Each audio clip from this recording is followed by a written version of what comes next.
Hello everyone, my name is Ayaan. Welcome back to my channel, Ayaan's Kids Learning Cube. And today in Ayaan's Kids Learning Cube Day 88, we are going to learn about 5 interesting maps of China that will teach you about the country. So if you have seen my 2 previous videos, I made 5 interesting maps of India that will teach you about the country and 5 interesting maps about United States of America to teach you about the country. So I decided to do every well-known country in the world. Well-known, not all the countries in the world, but just some well-known countries in the world. So without further ado, let's get started. Map number 1 in 3, 2, 1, 0. As you can see, map number 1 is population.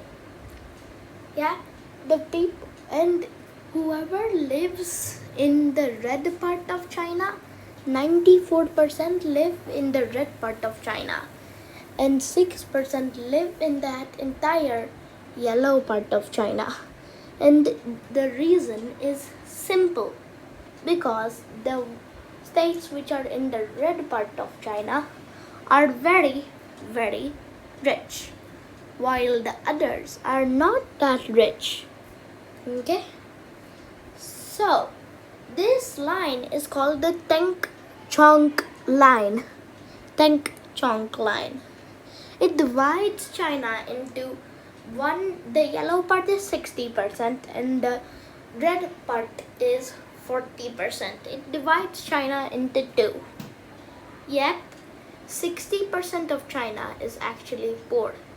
Only 40% of China matters.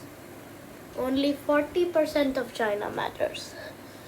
Forget about all the provinces in China which are in the yellow part.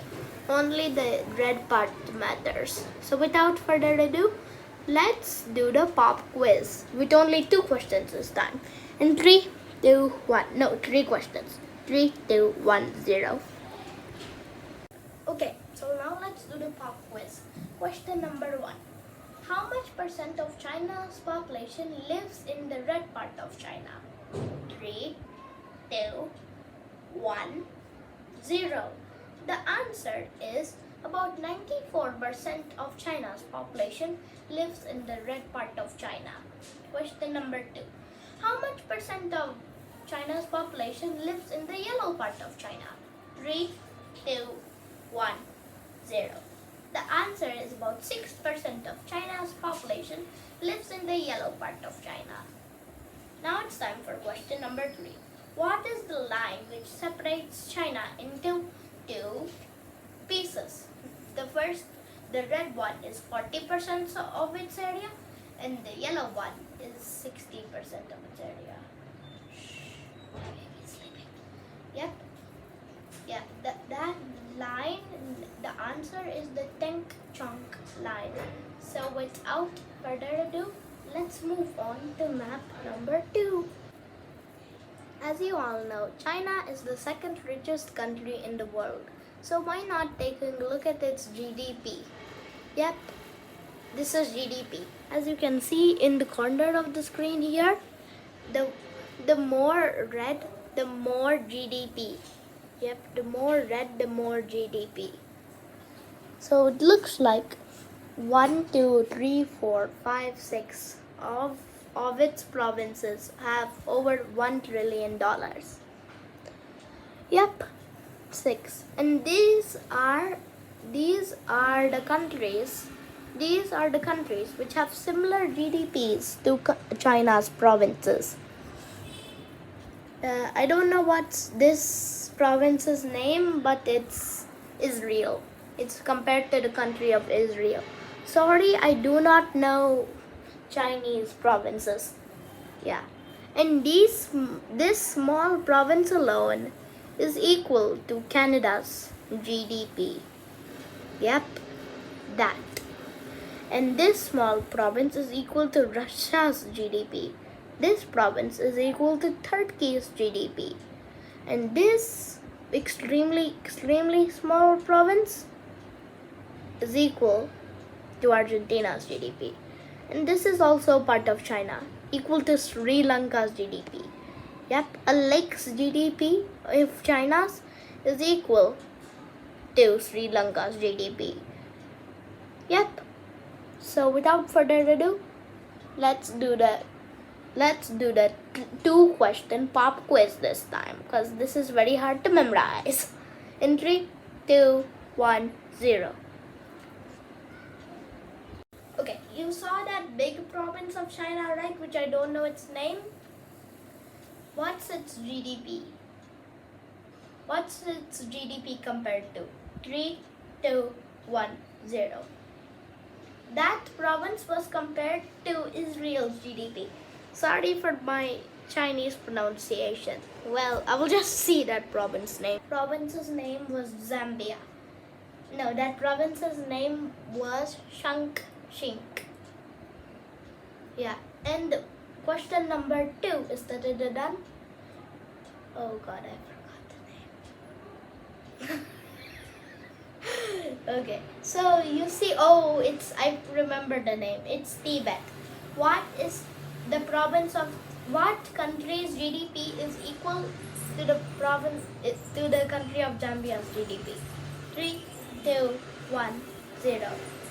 Yep, you got it right. Zambia. I don't think I explained the question right. So without further ado, let's move on to map number 3. In 3, 2, 1, 0. As you can see, number 3 is life expectancy in China, 2010. We don't have a life expectancy map in China 2021. So 2010 is the second best that we can do. The darker the blue, the higher life expectancy. The highest life expectancy in China is 80 years old, more than 80. In its capital, Shanghai, right over here. Finally, I did something right in pronouncing Chinese provinces right. The second highest, 75 to 79, are Jiangxing, Jiangsu, Guangdong, Shandong, Liaoning, Haining, Jilin, Fujing, Guangjing, Guanjing, Anhui, Hilon, Gonjask. Sorry, I pronounced 2 of them incorrect. Yeah, 2 of them incorrect. I'm not joking, 2 of them. And it looks like we mentioned Tibet already, right? In the last one. Well, it has a very low life expectancy because it's slow light blue. Same with Yunnan. Qinghai, is that the name of the province? Qinghai has a medium life expectancy because it's lit clearly darker blue than Tibet. 75 years. Yep, 75 years. And to be exact, Shanghai people lived for 87 years. Yep, 87 years. And do you know why they kept it as Inner Mongolia? One province as Inner Mongolia with a high life expectancy? Well, Mongolia, one of China's neighboring countries, used to own all of Inner Mongolia as a province. But China won a war and won Inner Mongolia from, obviously Mongolia. Let's take a look at the north provinces like Heilongjiang. It has a life expectancy of about 78 years. And Hunan over here has a life expectancy of about 76 years. China's average life expectancy is about 77 years. 77 years. As of 2010, obviously, because we can't get the latest information. Surprisingly, Zhongshu has a very low life expectancy of about 74 compared to other provinces. Wait, just for fun, let's just try to say all of these again. Jiangxing.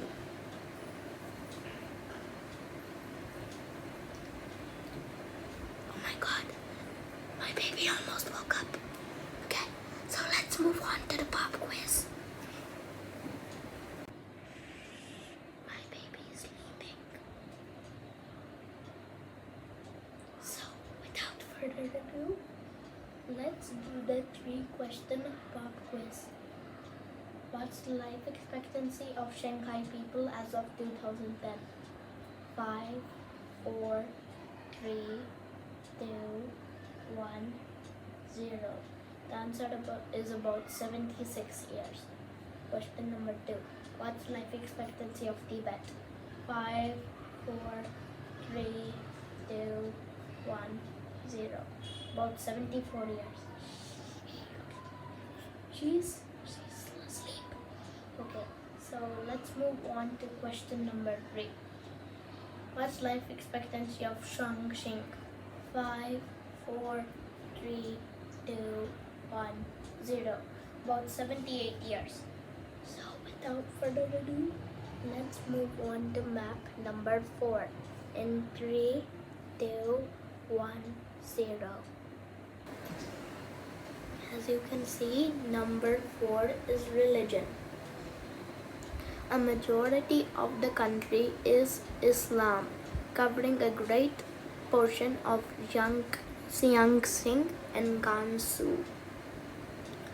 Some large portions of the country have no religion or no data, and also a lot of the country is Protestant, covering a great portion of Heilongjiang and Yunnan, Guangxi, and Inner Mongolia. Inner Mongolia really is just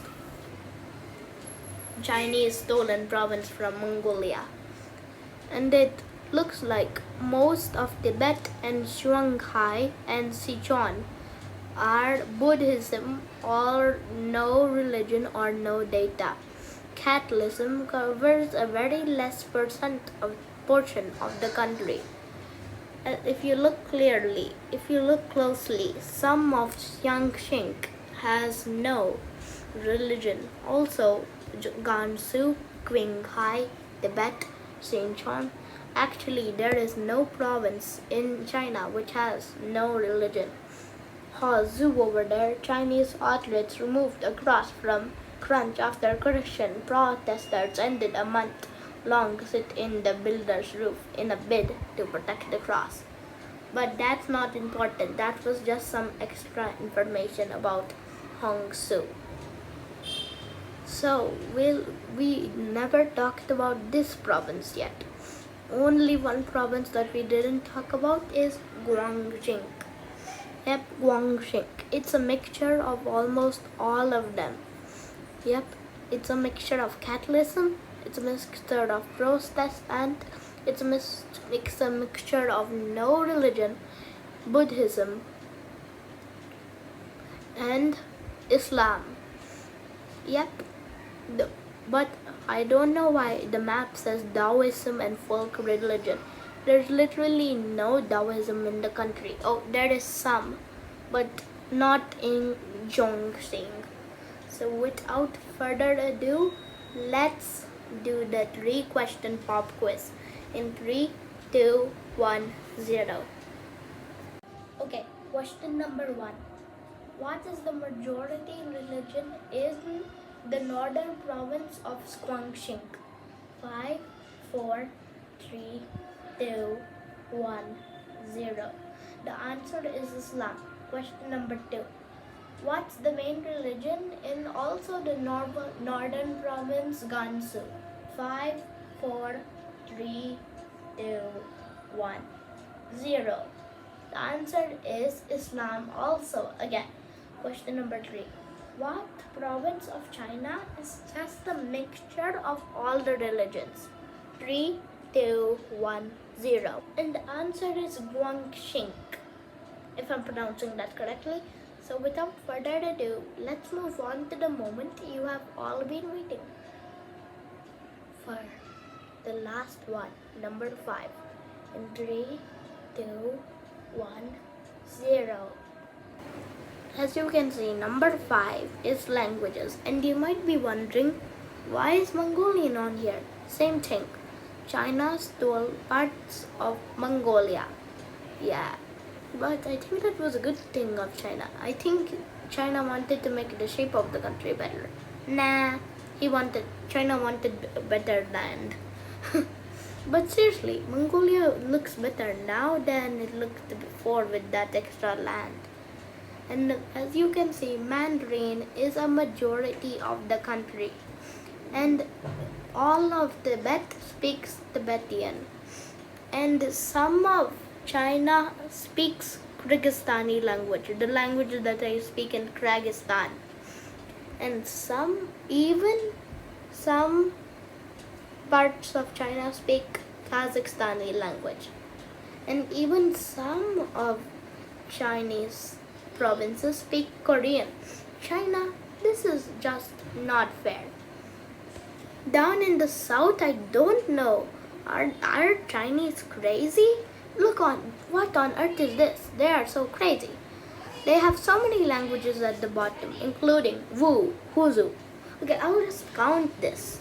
1, 2, 3, 4, 5, 6, 7, 8, 9, 10. Over 100 are here, including Jiangxing, Gan, Hongzhou, Mindong, Minbai, Hakka, Minnan. What on earth is this? Even the languages names are so bad. In the north, east, and west, explainable. Okay, let China go. But what on earth is happening in the south? China should be labeled the craziest country in the world. Look on, what on earth? Why do these small parts of China need to speak different languages? Like all of these small parts can just speak one language. Why these much? I understand the reason China has a lot of people, but what on earth? The reason why this is there because China has an explainable amount of people. About 1.45 billion to be exact. India has 1.397 billion, slightly above India. This is India if you don't know. Thank goodness they didn't include Jammu and Kashmir on this map. Yeah, Jammu and Kashmir, please. And they also speak another language. Yep, they copied another language. They copied so many South Asian countries' languages. China, don't you think this is a little too bad? Yeah, that's so bad. Korean, they copy 2 countries' languages here, not just one, because there's North Korea and South Korea. Over here, they speak Russian.